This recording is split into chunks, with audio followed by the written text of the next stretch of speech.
다 함께 성경 봉독하겠습니다. 마가복음 10장 46절에서 52절 말씀입니다. 그들이 여리고에 이르렀더니 예수께서 제자들과 허다한 무리와 함께 여리고에서 나가실 때에 디메오의 아들인 맹인 거지 바디메오가 길가에 앉았다가 나사렛 예수시란 말을 듣고 소리질러 이르되 다윗의 자손 예수여 나를 불쌍히 여기소서 하거늘 많은 사람이 꾸짖어 잠잠하라 하되 그가 더욱 크게 소리질러 이르되 다윗의 자손이여 나를 불쌍히 여기소서 하는지라. 예수께서 머물러 서서 그를 부르라 하시니 그들이 그 맹인을 부르며 이르되 안심하고 일어나라 그가 너를 부르신다 하매 맹인이 겉옷을 내버리고 뛰어 일어나 예수께 나아오거늘 예수께서 말씀하여 이르시되 내게 무엇을 하여 주기를 원하느냐. 맹인이 이르되 선생님이여 보기를 원하나이다. 예수께서 이르시되 가라 내 믿음이 너를 구원하였느니라 하시니 그가 곧 보게 되어 예수를 길에서 따르니라. 아멘. 올해 우리는 큐티하는 삶을 강조하고 있습니다. 여러분 모두가 매일매일 큐티하는 청년들로 성장하는 것을 소망합니다. 제가 매일 큐티 해설 묵상을 유튜브에 올리는 것도 여러분의 말씀 묵상을 도와주고 매일매일 큐티하는 진입장벽을 낮추어 주기 위함입니다. 지난 주말부터 계속되는 감기와 이사 때문에 제 목소리가 본의 아니게 듣기 힘들었을 텐데 그래도 잘 듣고 따라와 줘서 감사를 드립니다. 오늘은 매일매일 큐티하는 청년들이라는 제목으로 말씀을 나누고자 합니다. 먼저는 영적 훈련에 대한 올바른 개념에 대해서 나누고 그 후에 큐티에 대해서 말씀을 나누도록 하겠습니다. 먼저 영적 훈련에 대해서 한번 생각을 해보겠습니다. 훈련이라는 단어를 들으면 어떤 기분이 드십니까? 아마 가슴이 답답해진다고 느끼는 분들도 있을 것입니다. 군대 유격 훈련이 떠오르고 운동선수들의 지옥 훈련이 생각이 납니다. 어렵습니다. 무겁습니다. 억지로 땀을 흘리며 해야 하는 고역처럼 느껴집니다. 예수님 믿으면 자유롭고 기쁘다고 해서 교회에 왔는데 또 무슨 훈련을 받으라는 거지? 매일 아침마다 큐티를 해야 한다고? 내가 무슨 대단한 신앙인도 아닌데 왜 그렇게 살아야 하지? 충분히 이해합니다. 많은 분들이 영적 훈련을 오해합니다. 많은 경우 훈련이라고 하면 바로 율법주의를 떠올립니다. 율법주의란 무엇일까요? 내가 이만큼 했으니 하나님이 나를 사랑하실 거야 라고 생각하는 것입니다. 반대로 내가 이것을 못했으니 하나님이 나를 벌 주실 거야 라고 두려워하는 것입니다. 오늘 아침 큐티를 빼먹고 일어나서 유튜브만 보다가 나왔는데 오늘 하루 일진이 사나울 것 같아. 오늘 기도를 빼먹었으니 하나님이 내 기도를 안 들어주실 거야. 이런 두려움에 사로잡히는 것입니다. 이것은 올바른 신앙이 아닙니다. 숙제이고 노동이고 무거운 짐을 지고 언덕을 오르는 것과 같습니다. 하루하루가 피곤해지고 기쁨이 사라집니다. 이런 오해 때문에 많은 크리스찬들이 훈련을 싫어하고 회피합니다. 거부감을 가집니다. 나는 얽매이는 게 싫어. 그냥 자유롭게 신앙생활 할래. 하지만 이것은 완전한 오해입니다. 아주 안타까운 편견입니다. 성경에 나오는 바리새인들을 보십시오. 그들은 영적 훈련의 달인들이었습니다. 그들만큼 훈련을 열심히 한 사람들도 없었습니다. 일주일에 2번씩 꼬박꼬박 금식했습니다. 매일 시간을 정해놓고 기도했습니다. 그것도 사람들이 다 보는 길거리 한가운데 서서 두 손을 들고 기도했습니다. 성경을 달달 외웠습니다. 수입의 11조를 철저하게 구별하여 드렸습니다. 겉으로 보기에는 완벽한 신앙인이었습니다. 그런데 예수님은 그들을 어떻게 대하셨습니까? 칭찬하셨겠습니까? 아닙니다. 오히려 무섭게 책망하셨습니다. 독사의 자식들이라고까지 하시면서 분노하셨습니다. 왜 그러하셨겠습니까? 그렇게 훈련을 열심히 했는데도 말입니다. 그들의 훈련은 완전히 엉뚱한 방향으로 가고 있었기 때문입니다. 바리새인들의 훈련의 목적은 하나님이 아니었습니다. 그들의 목적은 자기 자신이었습니다. 훈련을 통해 자신의 의를 쌓았습니다. 나는 이렇게 거룩하고 경건하다. 나는 너희들처럼 죄인이 아니다. 사람들에게 박수 받기를 원했습니다. 자랑하기 위해서 기도했고 뽐내기 위해 금식했습니다. 그들의 훈련은 하나님을 향한 사랑이 아니었습니다. 자기 자랑을 위한 거대한 쇼였습니다. 그것이 바로 율법주의입니다. 바리새인들은 훈련을 많이 하면 할수록 교만해졌습니다. 훈련을 안 하는 사람들을 무시하고 정죄했습니다. 그들의 마음에는 사랑이 말라버렸습니다. 그들의 훈련은 자신과 타인을 옥죄는 감옥이 되고 말았습니다. 우리는 이런 바리새인들의 모습을 반면교사로 삼아야 합니다. 훈련의 방향이 틀리면 안 하느니 못합니다.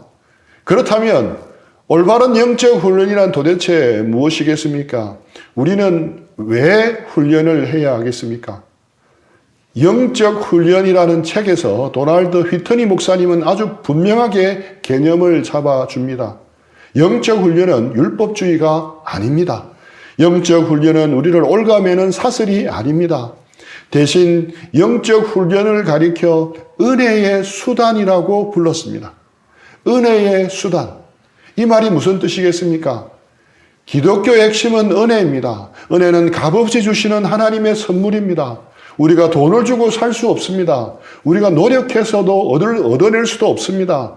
우리는 스스로를 구원할 능력이 없습니다.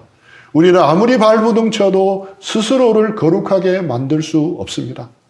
우리를 변화시키고 거룩하게 빚어주시는 분은 오직 하나님이십니다. 이것이 은혜입니다. 그럼 목사님, 하나님이 다 알아서 하시는데 우리는 아무것도 안 해도 되는 건가요? 그냥 가만히 누워서 기다리면 되나요? 아닙니다. 그렇지 않습니다. 여기서 은혜의 수단이라는 말이 중요해집니다. 농부의 예를 들어 보겠습니다. 농부는 씨를 뿌리고 밭을 갑니다. 하지만 농부가 아무리 땀을 흘려도 비를 내리게 할 수는 없습니다. 햇빛을 비추게 할 수도 없습니다. 그것은 하늘이 하는 일입니다. 하나님의 영역입니다. 비를 내리게 하는 것은 은혜입니다. 하지만 농부가 해야 할 일이 있습니다. 농부는 비가 올 것을 믿고 밭을 갈아엎어야 합니다. 씨앗을 심어야 합니다.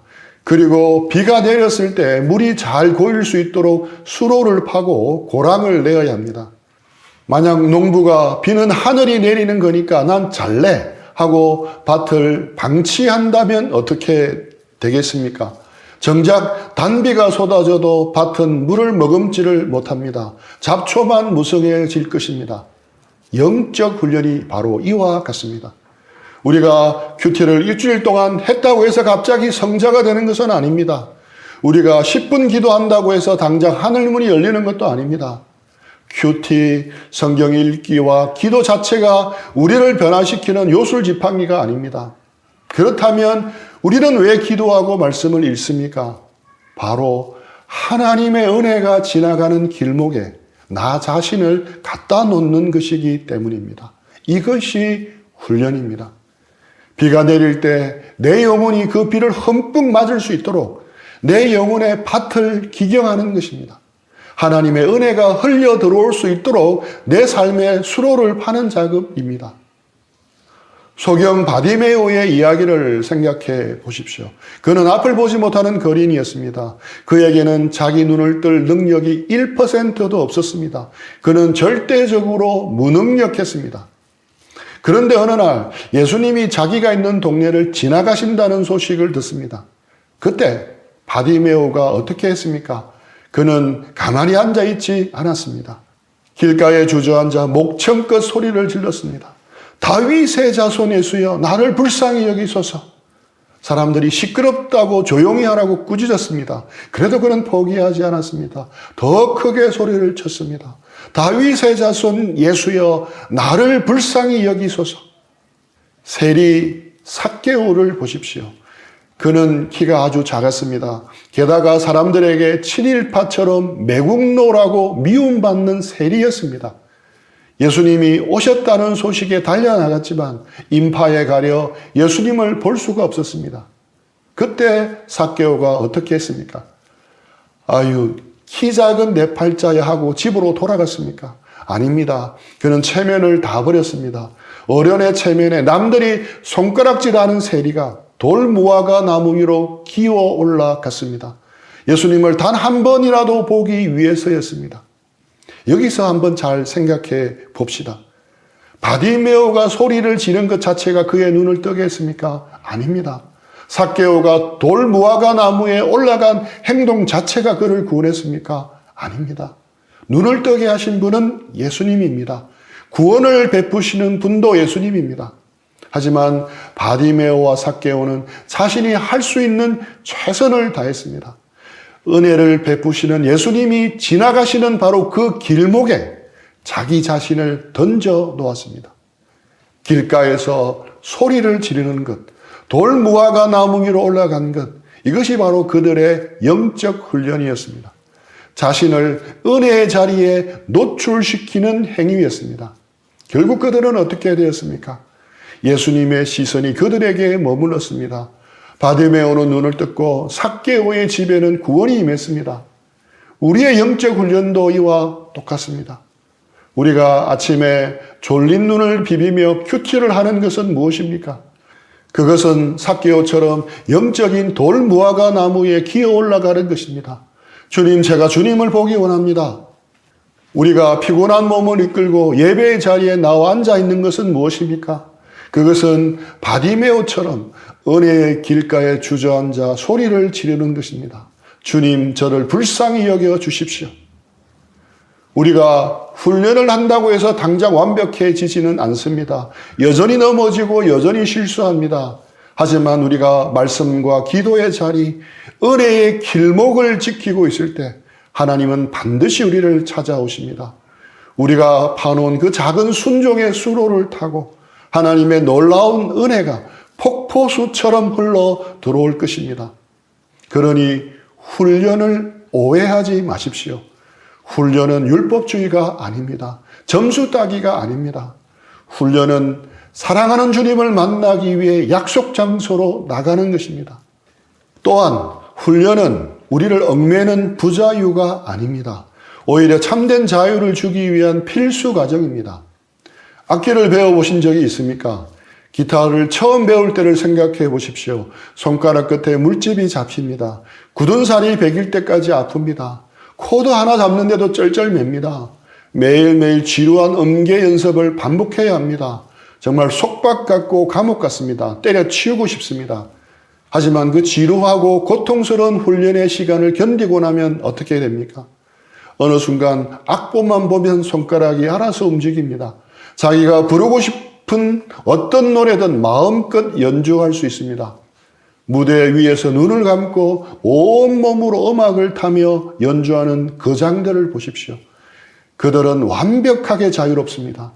그 자유가 어디서 왔습니까?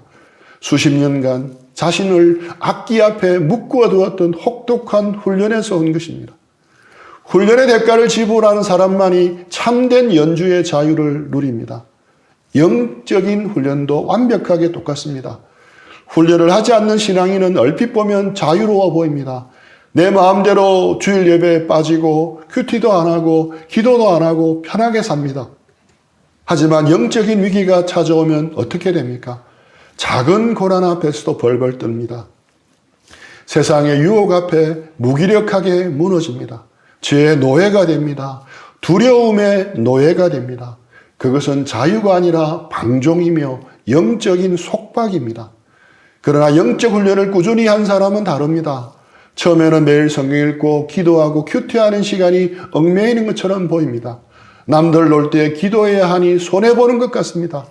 하지만 그 훈련의 시간이 쌓이면 엄청난 영적 근육이 생깁니다. 어떤 고난이 와도 흔들리지 않는 평안의 자유를 누립니다. 다른 사람들이 돈이나 명예에 얽매여 노예처럼 살 때 거기서 벗어나 넉넉하게 나누고 베푸는 물질로부터의 자유를 누립니다. 미워하는 사람을 용서할 수 있는 사랑의 자유를 누립니다. 훈련은 구속이 아닙니다. 더 큰 자유, 진정한 영적 자유를 향해 나아가는 거룩한 날개짓입니다. 부산에서 수원으로 이사와서 가장 아쉬운 것은 바다를 제대로 볼 수 없다는 것입니다. 이사 온 후 얼마 있다가 바다가 보고 싶어 대부도 쪽으로 나가 보았습니다. 해운대 태종대 바다뷰와 송정으로 넘어가는 데크길 바다뷰에 익숙한 제 눈에는 좀 실망스러웠습니다.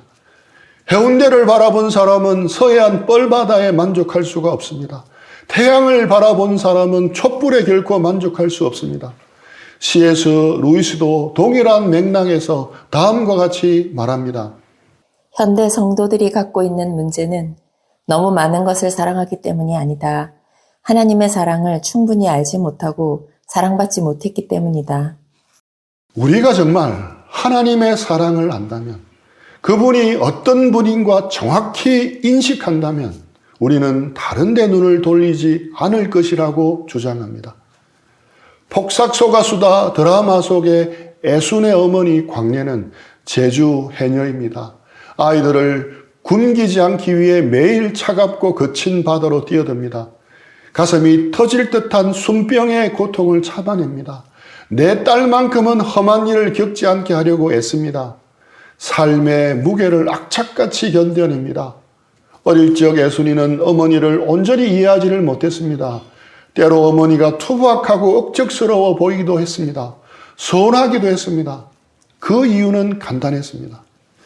어머니의 희생이 항상 보이지 않는 곳에서 이루어졌기 때문입니다. 캄캄한 바다 속에서 또는 자신의 등 뒤에서 말입니다. 하지만 애순이도 세상의 모진 풍파에 부딪혀가며 차츰차츰 어른이 됩니다. 어느 순간 가슴이 저렸습니다. 뼈저린 깨달음이 찾아왔습니다. 자신이 무사히 어른으로 자라날 수 있었던 것은 어머니 덕분이었습니다. 어머니가 캄캄한 바다 속에서 숨을 참아가며 흘린 눈물, 어머니가 깎아낸 생명의 고통 덕분이었습니다. 당연하게 여겼던 일상이 거저 주어진 것이 아니었습니다. 비로소 그것을 뼛속 깊이 체감합니다. 애순이는 억장이 무너집니다. 깊은 죄송함이 밀려옵니다. 동시에 끓어오르는 감사가 터져나옵니다. 제주방언 폭삭소가수다는 이것입니다. 정말 수고 많으셨습니다. 애 많이 쓰셨습니다. 그 제목 안에는 희생의 무게를 알아버린 자녀의 온전한 사랑이 담겨 있습니다. 존경이 담겨 있습니다. 평생을 다해 갚아나겠다는 헌신이 담겨 있습니다. 신앙도 마찬가지입니다. 우리가 영적으로 어릴 때 십자가의 은혜는 추상적으로 드립니다. 성경책 속 지식으로만 느껴집니다. 신앙이 억지로 지켜져야 할 종교적 의무처럼 느껴집니다. 하지만 영적으로 철이 드는 순간이 찾아옵니다. 내 삶을 지켜내기 위해 하나님께서 보이지 않는 곳에서 얼마나 오래 참으셨는지를 압니다. 예수님께서 나를 살리기 위해 십자가에서 얼마나 뼈를 깎는 고통을 겪으셨는지를 압니다. 왜 물과 피를 쏟으셨는지를 알게 됩니다. 십자가의 진심을 마주한 사람이 낼 수 있는 가장 정직한 반응이 있습니다. 그것은 억지스러운 율법적 복종이 아닙니다. 눈물 젖은 감사입니다. 나의 온 삶을 다해 드리는 헌신입니다. 이것이 바로 하나님을 향해 올려드리는 진정한 폭삭소가수다입니다. 폭삭소가수다. 이것이 하나님의 사랑을 진정으로 알게 된 사람이 나타내는 정직한 반응인 것입니다. 그렇다면 이런 하나님의 사랑을 아는 방법이 무엇이겠습니까? 집회에 참석해서 극적이고 놀라운 체험을 하면 되겠습니까? 단기간에 속성 효과는 있지만 오래가지 않습니다. 더 강한 자극을 추구하게 되는 부작용도 있습니다. 하나님의 사랑을 알고 그 안에서 견고하게 뿌리를 내리는 가장 좋은 방법은 바로 큐티하는 것입니다. 매일매일 기도 속에서, 말씀 속에서, 매일 아침 주님과의 교제 속에서 하나님이 주시는 평안과 기쁨을 누려가는 것입니다. 프로야구 선수도 3할을 치면 잘 나가는 타자입니다. 우리가 매일 가지는 큐티 시간마다 매일매일 안타를 치고 홈런을 치듯 은혜를 누리면 좋겠지만 그럴 수는 없습니다. 하지만 꾸준하게 하다 보면 주님께서 은혜를 부어주십니다. 처음에는 7타수 1안타만 해도 됩니다. 일주일에 한 번 큐티를 통해 힘을 얻으면 정말 잘하는 것입니다. 3일에 한 번 정도씩 큰 은혜를 받으면 프로야구 3할 타자처럼 잘 나가는 선수입니다. 느긋한 마음으로 꾸준하게 하는 것이 필요합니다. 매일매일 큐티를 할 때마다 큰 은혜를 받아서 마음이 설레고 축복이 넘치면 좋겠지만 그런 기대는 애당초 버려야 합니다. 꾸준하게 하다 보면 주님과의 관계가 깊어지고 그 사랑에 물들어가게 된다고 생각합니다. 풀 한 폭이 없는 척박한 지대에 어느 선교사님의 집이 있었습니다. 그러던 어느 날 선교사님의 사모님은 부엌 뒤에서 아름다운 꽃이 활짝 핀 것을 봅니다.